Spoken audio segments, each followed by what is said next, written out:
Hello everyone, मैं हूँ दीपशिका और आप देख रहे हैं अकुल महाबली जीके क्लासेस। हमने अब तक भारतीय सीमा पर तैनात फोर्स के बारे में जाना।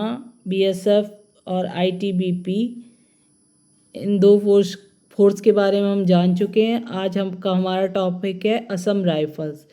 इससे जुड़े हुए हम कुछ महत्वपूर्ण प्रश्नों को जानेंगे। तो हमारा पहला प्रश्न है, असम राइफल की स्थापना कब हुई थी? असम राइफल की स्थापना 1835 में हुई थी। असम राइफल का मुख्यालय कहाँ स्थित है? शिलांग, मेघालय में स्थित है। भारत का सबसे पुराना अर्धसैनिक बल कौन सा है? असम राइफल भारत का सबसे पुराना अर्धसैनिक बल है।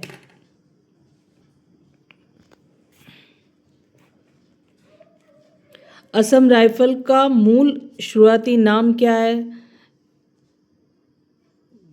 कछार लेबी असम राइफल का मूल शुरुआती नाम है। असम राइफल को किस अन्य उपनाम से जाना जाता है? उत्तर पूर्व के प्रहरी और पहाड़ी लोगों के मित्र। इन दो नामों से असम राइफल को जाना जाता है। असम राइफल किस सीमा की सुरक्षा की मुख्य जिम्मेदारी संभालता है? भारत और म्यांमार सीमा पर। किसकी जिम्मेदारी संभालता है? कौन सी सीमा की जिम्मेदारी संभालता है? भारत म्यांमार सीमा, Indo Myanmar border. Assam rifle किस केंद्रीय मंत्रालय के प्रशासनिक नियंत्रण में आता है? तो ये गृह मंत्रालय के प्रशासनिक नियंत्रण में आते हैं। असम राइफल का ऑपरेशन कंट्रोल संचालन नियंत्रण किसके पास होता है? भारतीय सेना के पास। ये गृह मंत्रालय के प्रशासनिक नियंत्रण में आता है, मगर इसका कंट्रोल किस पे होता है? भारतीय सेना। असम राइफल के महानिदेशक का आमतौर पर किस रैंक के अधिकारी को मिलता है? असम राइफल के महानिदेशक का पद। क्वेश्चन समझिएगा, असम राइफल के महानिदेशक का पद किस रैंक के अधिकारी को मिलता है? तो भारतीय सेना के लेफ्टिनेंट जनरल रैंक के अधिकारी को असम राइफल के महानिदेशक का पद मिलता है। ये थे हमारे असम राइफल से जुड़े हुए कुछ महत्वपूर्ण प्रश्न।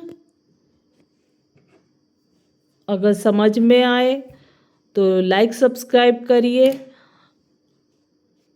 आगे हम पहले पढ़ा हुआ थोड़ा सा रिवीजन कर लेते हैं, ठीक है? तो हमने पहले पढ़ा था बीएसएफ के बारे में। बीएसएफ कहाँ तैनात रहती है? इंडो पाकिस्तान बॉर्डर पर तैनात बीएसएफ रहती है, और इंडो चाइना बॉर्डर पर आईटीबीपी तैनात रहती है। इसके बारे में फुल जानकारी आपको चैनल पर मिल जाएगी, तो वहाँ से देख लीजिएगा। और वीडियो समझ में आए तो लाइक सब्सक्राइब करो। राधे राधे।